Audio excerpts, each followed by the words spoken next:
Bonjour et bienvenue à tous dans cette nouvelle édition du Grand JT des Territoires. Voici tout de suite les titres de ce journal. Soutenir l'emploi pour tous à l'heure de la rentrée. La rédaction de 8 Mont-Blanc nous fera découvrir un institut dédié à la formation de jeunes sourds. La chaîne TL7, elle, nous parlera d'un secteur qui recrute, la sécurité. Des œuvres gigantesques et éphémères sur la plage. Connaissez-vous le beach art? TVR nous en dira plus sur cette pratique impressionnante et soumise aux aléas naturels. De très belles images à suivre dans ce journal. Et puis si vous reprenez le travail en ce moment, vous serez sûrement amusé de découvrir le principe de la course de chaises de bureau. Une compétition aussi sérieuse qu'amusante. Et on débute donc ce journal avec cette information qui n'aura échappé à personne et qui ne devrait pas ravir beaucoup d'élèves. Les vacances d'été, c'est fini. Lundi, retour à l'école pour le début d'une nouvelle année scolaire. Parmi eux, des millions d'étudiants prêts à se former pour intégrer ensuite le marché du travail. Un objectif, on le sait, parfois difficile à atteindre, surtout pour les personnes en situation de handicap. Depuis 1840, l'Institut national des jeunes sourds de Cognin, en Savoie, les accompagne pour les aider à s'insérer dans le monde professionnel. Manon, toi, tu y es allé à leur rencontre pour la chaîne 8 Mont-Blanc. Regardez. Après 2 années de CAP menuisier, Abed espère obtenir son diplôme et pouvoir travailler dans une entreprise dès la rentrée. Lui, ce qu'il aime, c'est imaginer des aménagements et les créer. Originaire du Maroc, quand il est arrivé en France, il a eu des difficultés à communiquer. Auparavant, quand je suis arrivée, moi j'étais en intégration, c'est-à-dire que j'étais avec des entendants en cours et je comprenais pas tout. En plus, voilà, moi la langue des signes, je la connaissais pas. Et donc ensuite, je suis arrivée ici, à l'INGS de Cognin. Et donc j'ai eu des cours de LSF. Donc voilà, j'ai commencé à apprendre petit à petit. J'ai appris pendant 2 ou 3 mois. Et ensuite, voilà, c'est vraiment une langue où je suis très à l'aise pour l'apprendre. Finalement, j'ai très vite découvert ce milieu-là, cette langue-là. Puis maintenant, je suis dans ce mode de communication. Plusieurs formations sont proposées à l'Institut. L'objectif est de s'imprégner réellement du monde du travail pour pouvoir s'y épanouir à la sortie des études. Et grâce à cela, Alexia semble avoir trouvé sa voie. J'ai appris à changer les couches, à prendre soin des enfants. J'étais bien accueillie, on m'a très bien accueillie. On m'a montré beaucoup de choses que je n'avais pas connues. Souvent, l'accès à l'emploi relève du parcours du combattant. Ces stages sont essentiels pour montrer que les jeunes sourds ont les mêmes capacités que des entendants. Je suis capable d'aller voir des personnes entendantes et puis de faire des sensibilisations aussi, voilà, pour la découverte de ce monde des sourds. Et puis voilà, si la communication ne passe pas, eh bien, prendre un interprète pour pouvoir communiquer, échanger. Et puis après, vraiment, dans un premier temps, j'aimerais quand même essayer de m'exprimer moi-même pour que la communication passe. Et même si les étudiants sont déterminés, d'autres obstacles peuvent se mettre sur leur chemin, comme la méconnaissance de la surdité. Il y a un gros travail à faire sur la sensibilisation au niveau des entreprises et des chefs d'entreprise sur qu'est-ce qu'est la surdité et la possibilité d'embaucher des jeunes sourds en adaptant les postes ou en accompagnant. En France, le taux de chômage des sourds et malentendants s'élèverait à près de 40%, soit 4 fois plus que la moyenne nationale.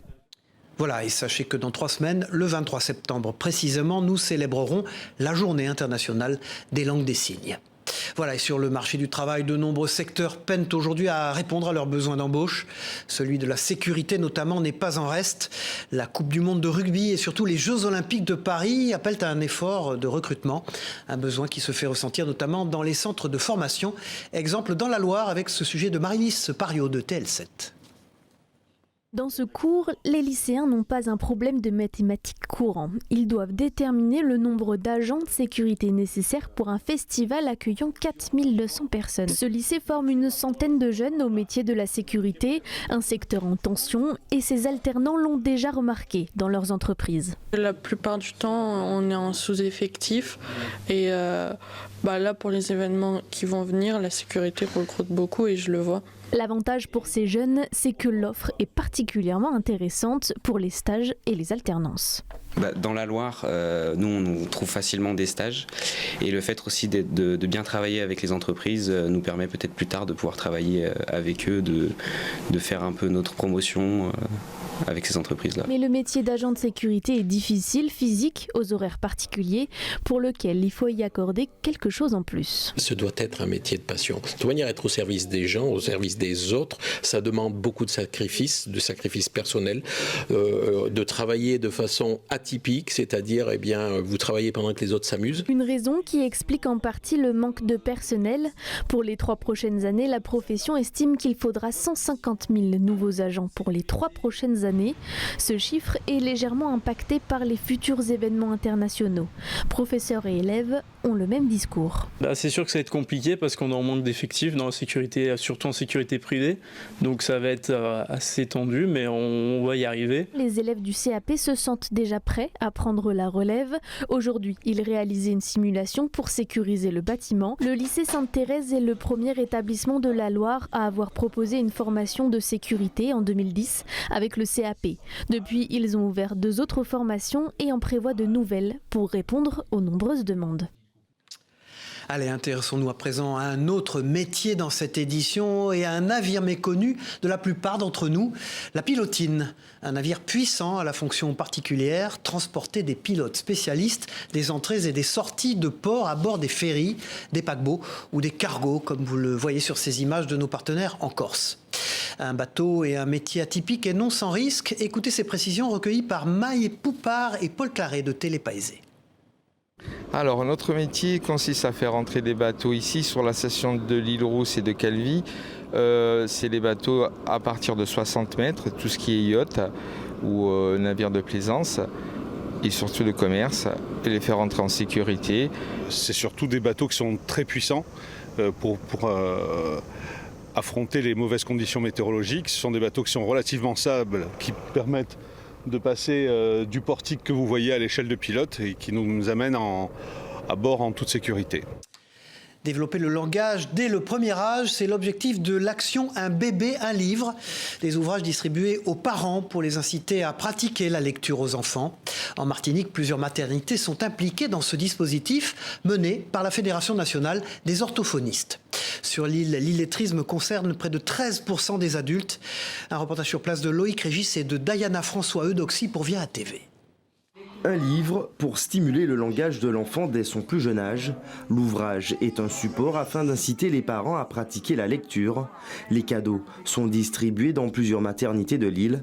La maman de la petite Charlize est ravie de cette initiative. Je pense que c'est une très très bonne idée justement pour le développement bébé et finalement à un très très jeune âge.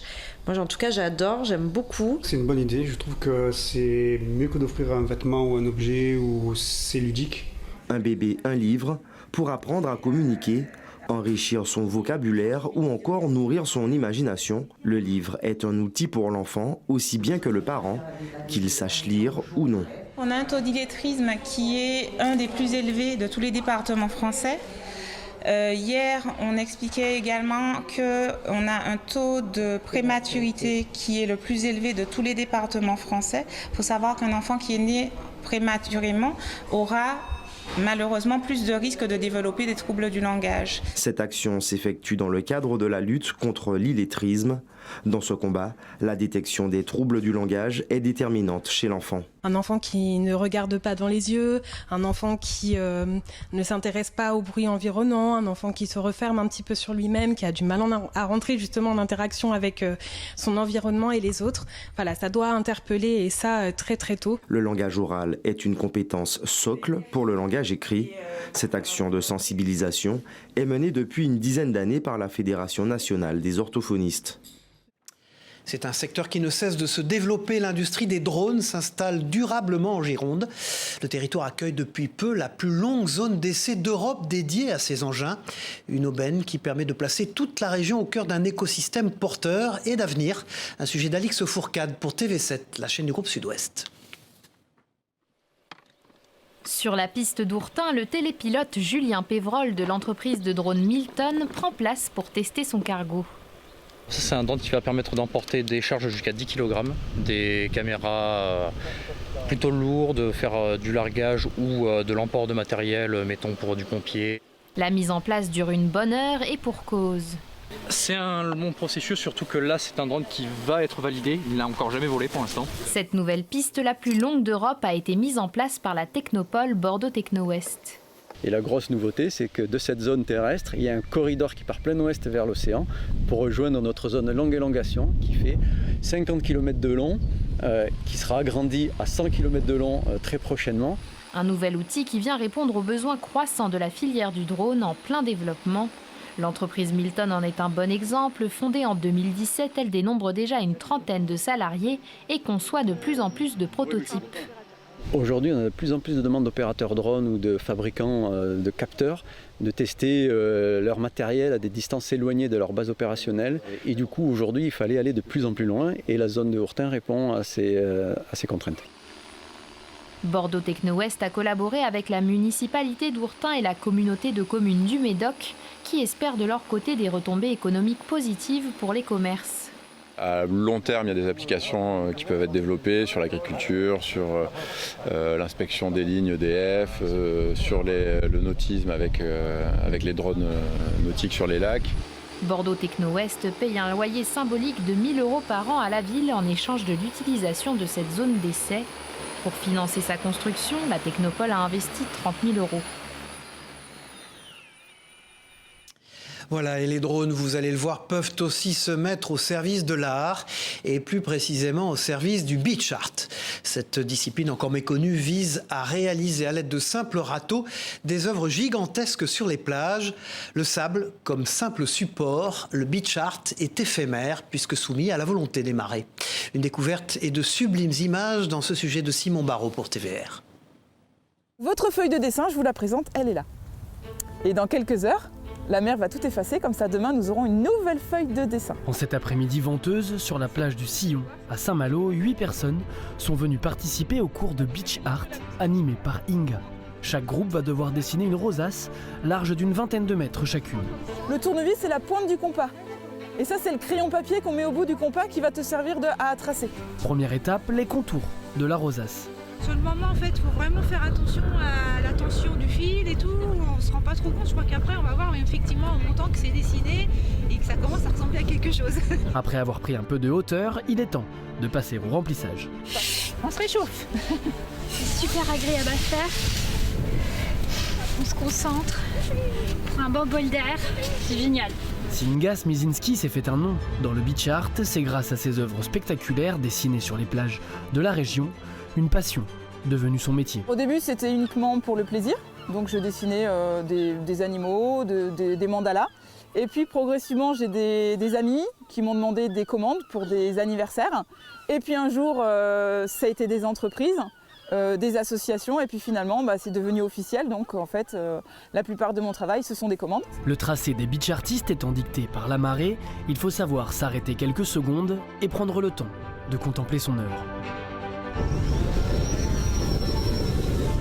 Vous avez vu? C'est magnifique ce que vous avez fait, hein. Bravo les artistes. Hein. Ils sont tous les trois différents, ça n'a rien à voir. 3 rosaces, 3 ateliers. En fait, oh, il y a le soleil qui arrive, regardez. Ouais. Wow. Des œuvres gigantesques, éphémères, qu'il faut apprendre à délaisser. Il va falloir se détacher de cette œuvre, la laisser à la nature, qui dans quelques heures va tout effacer. Et donc demain, on aura de nouveau une nouvelle feuille.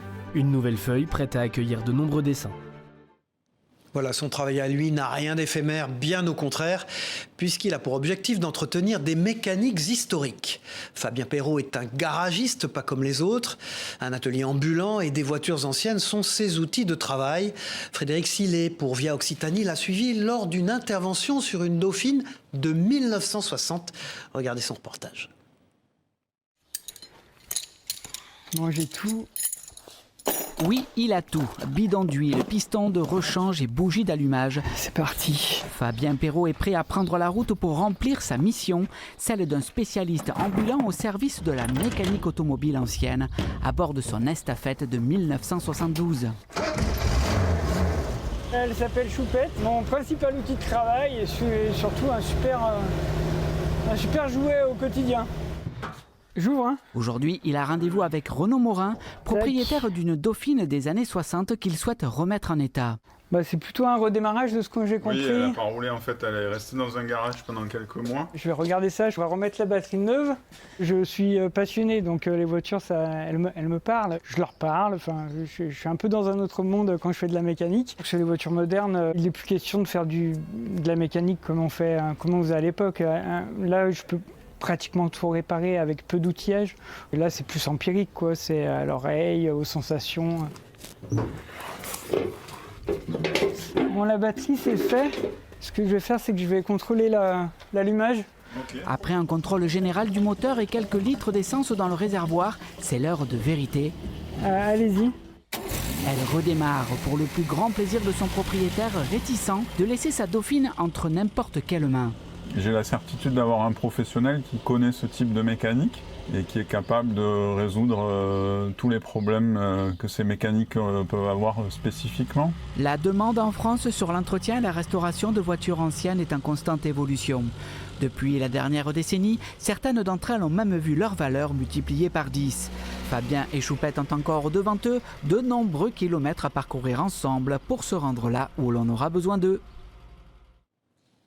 Allez, pour ceux qui aiment le monde automobile et son histoire, vous serez probablement intéressés par cette idée venue de la Sarthe. Réaliser un jeu de piste sur l'histoire des 24 heures du Mans, une forme de chasse au trésor modernisée grâce à l'aide de vos portables. Objectif, rallier 7 points le long de la boucle pour accéder à une cache mystère. Les précisions avec ce sujet d'Anthony Piton pour LMTV de Sarthe. Gabriella et Héloïse sont des chasseuses de trésors d'un nouveau genre. Leur mission, remplir leurs cartes avec les indices qu'elles vont trouver dans des endroits géolocalisés, dans une application connectée. C'est à côté de la poste, c'est indiqué sur l'application. Ça s'appelle le géocaching et l'activité compte de plus en plus d'adeptes. Je pense qu'il y a des indices. Ouais. Ça permet de faire une activité sous le soleil, donc voilà, de se lever de bonne heure et de partir à l'aventure. L'aventure aujourd'hui les conduit sur la route du circuit de la Sarthe. À différents endroits, des boîtes permettent de découvrir des pans de l'histoire automobile et parfois des objets laissés par d'autres joueurs. On a des petits souvenirs des gens qui ont trouvé la boîte. Bon courage. Il faut bien avoir un GPS, je pense une carte au pire pour la trouver. Et une fois qu'on la trouve, c'est une sensation d'avoir accompli quelque chose. Cette balade connectée a été imaginée par Émilie Gervais. L'itinéraire reprend celui du Grand Prix automobile de France qui s'est couru entre 1911 et 1913. On a compilé toute la presse sportive de l'époque, l'auto, la vie au grand air. On a récupéré des dizaines et des dizaines de photos. On va découvrir un accident de voiture, un des premiers accidents en fait sur le circuit. On va apprendre aussi les différentes marques de l'époque, puisque en fait il y avait déjà Peugeot, mais il y avait énormément de voitures de marques automobiles qui n'existent plus aujourd'hui. Pour jouer, il suffit de télécharger l'application Géocaching ou de se procurer la carte papier dans les offices de tourisme. Comptez 3h30 pour terminer le parcours. Voilà, et il vous faudra un peu moins de temps pour parcourir le tracé, écoutez bien, d'une course de chaises de bureau. Oui, vous avez bien entendu, la première course de ce genre a eu lieu récemment dans l'Isère. Et vous allez le voir, il fallait bien attacher sa ceinture pour espérer gagner. 30 pilotes ont tenté de rafler le trophée du jour, un sac de 10 kilos de pommes de terre. Une course endiablée et originale suivie par Camille Avon pour Télé Grenoble. C'est la première organisée en France. Une course de chaises de bureau s'est déroulée à Voiron. 30 pilotes ont pris la piste. Dans le lot, on peut retrouver l'excellent Jean Alési, l'impitoyable l'ABM ou encore le talentueux Verstaboulette. Pour gagner, il va falloir remporter plusieurs courses jusqu'à la dernière. Pour le vainqueur, une statue et un sac de 10 kilos de pommes de terre sont offerts. Mais avant de prendre la piste, tous n'ont pas le même objectif en tête. Ah, je veux gagner le sac de patates. Ouais, je veux gagner le sac de pommes de terre. Battre mon mari. Ah, c'est top 1, on vise que ça, on est là pour la gold medal. Le drapeau se baisse et c'est le départ de la course. Au programme 6 tours de piste sur un circuit qui demande de la concentration et de la précision à chaque virage. Ici, chaque chaise sont les mêmes, seul le talent des pilotes compte et pour ça, chacun a sa technique. Je regarde le parcours et j'ai peur, mais on va y aller. Du coup, entraînement vite fait dans le salon, un aller-retour. Je savais même pas si c'était marche avant, marche arrière. Sur la piste, tout n'est pas permis, notamment de pousser l'adversaire, de s'accrocher à lui ou encore de lui saboter ses roulettes.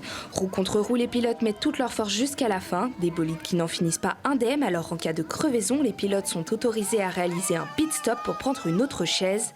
Après la course, l'effort se fait ressentir, tandis que pour d'autres, le regard est déjà tourné vers les prochaines courses. J'ai eu de la chance, il y a le numéro 10 qui a pété la roue, ce qui m'a permis de prendre facilement de l'avance. Et puis du coup, j'ai contrôlé ma course tout en pensant aux prochaines. Cette course est inspirée du Japon qui avait réalisé une course relais de chaises de bureau. Ici, à Voiron, la course a été organisée par une association de parents d'élèves. L'objectif est de récolter de l'argent pour que les enfants puissent partir en classe verte, une initiative qui a l'air de plaire. Les retours, je vois beaucoup de sourires. J'ai l'impression que les gens sont surpris effectivement de la difficulté de la compétition. On est vraiment sur une vraie compétition, c'est sérieux, hein, donc il fallait s'entraîner, il fallait être motivé et savoir régler son effort. L'association pense déjà à programmer une deuxième course, alors pour ceux qui pensent être le prochain Lewis Hamilton de la chaise de bureau, rendez-vous en piste. De la bonne humeur encore dans cette édition, mêlée cette fois-ci à l'histoire et à la passion. Dans les Vosges, des bénévoles travaillent au maintien d'une scierie du XVIIe siècle, un bijou patrimonial inscrit à l'inventaire des monuments historiques et très prisé des touristes, comme vous allez le voir avec ce reportage d'Anthony Sapp et de Ludovic Bizilla pour Vosges TV. En pleine nature, du côté de Ban-sur-Meurthe-Clefcy, dans la vallée de Stréture, la scierie du Lançoir, un bijou patrimonial dont les origines remontent au XVIIe siècle. Elle est inscrite à l'inventaire des monuments historiques et elle est le deuxième site touristique le plus visité en Déodacie avec environ 7000 entrées cette année. Je crois que quand les gens rentrent, c'est une question d'odeur, le parfum du bois, c'est une question d'ambiance, c'est le murmure de l'eau, le tambour du mécanisme et bien sûr c'est toute une évocation. Tout d'abord, alors, on essaye de concilier la précision historique, scientifique, avec la bonne humeur. C'est tout un univers. Et vous remarquez qu'il a une partie pleine, une partie creuse. Donc c'est ce mouvement-là d'inertie qu'on va utiliser. Quand la partie pleine est en haut, le cadre de la scie est en bas. Le site appartient à la communauté d'agglomération de Saint-Dié, mais il est géré par une association de bénévoles passionnés avec tout de même un salarié, Benoît, qui joue à la fois le rôle de guide et de sagard. On est dans le lieu de vie, de travail du sagard. Ça a une âme, c'est passionnant de le partager. Parler des hommes comme en 1850. C'est plonger les gens dans la vie d'avant. Et c'est vrai que le retour des gens, c'est de dire waouh, on vient de voyager, merci pour ce voyage.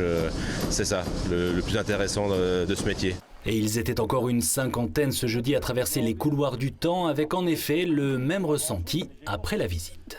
C'était très bien, très intéressant. Puis au moins ils avaient du mérite à cette époque-là. Hein. C'est autre chose que maintenant, on n'a plus le droit de se plaindre.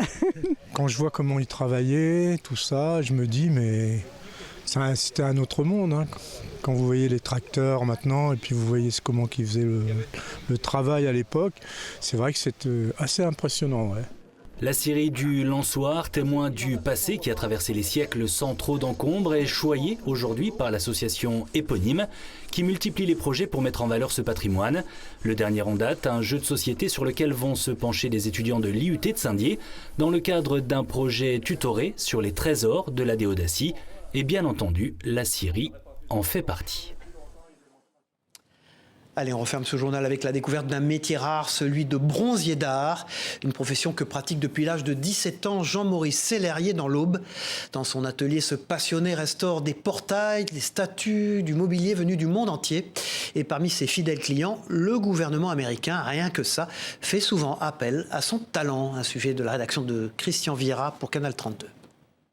Les clients de ce bronzier d'art le qualifient de sauveur du patrimoine. C'est par le gouvernement américain. Donc là, il a fallu que je refasse le plâtre d'après une photo. Ce meilleur ouvrier de France ne compte plus les restaurations réalisées pour le gouvernement américain. Dans son atelier de Vulaine, la dernière a nécessité 4 mois d'efforts. Alors sur le portail, j'ai refait tout le mécanisme qui permettait de l'ouvrir. Il y a tellement de manutention sur ce type de produit qui dépasse la tonne que chaque manipulation est très longue. Les patines sont en cours de finition. Hormis les aspects mécaniques, sa mission consiste parfois à recréer des pièces. On pourrait bien évidemment refaire le médaillon central à l'identique. Si 90% de ces commandes sont vouées à l'export, une exception auboise est en cours de restauration. Pour la ville de Troyes. Intitulée L'idylle ou la pêche, cette sculpture orne la place Foch à Troyes. Jean-Maurice l'a créée à partir d'un moulage de l'œuvre originale de Joseph Marius. Aujourd'hui, cette copie a subi les affres du temps. Jean-Maurice Sellerier a commencé son parcours d'apprentissage à l'âge de 17 ans au sein de plusieurs écoles, dont Boulle. Hormis les commandes publiques, il crée également des pièces uniques, comme ces pieds de tabouret, pour des particuliers exigeants, discrets et parfois fortunés. Là, nous avons l'objet qui a été entièrement ciselé. C'est pour ça qu'on voit le bronze naturel qui ont été ciselés donc avec les petits ciselés, des petits outils comme ceci. Et en finition, ils vont être dorés. Donc voilà l'objet fini doré avant d'être monté. Le métier de bronzier d'art étant peu répandu, grâce à son savoir-faire, les commandes se succèdent constamment. Voilà, c'est la fin de cette édition. Merci d'avoir suivi ce grand JT des territoires. On se retrouve très vite pour une nouvelle édition. Au revoir à tous.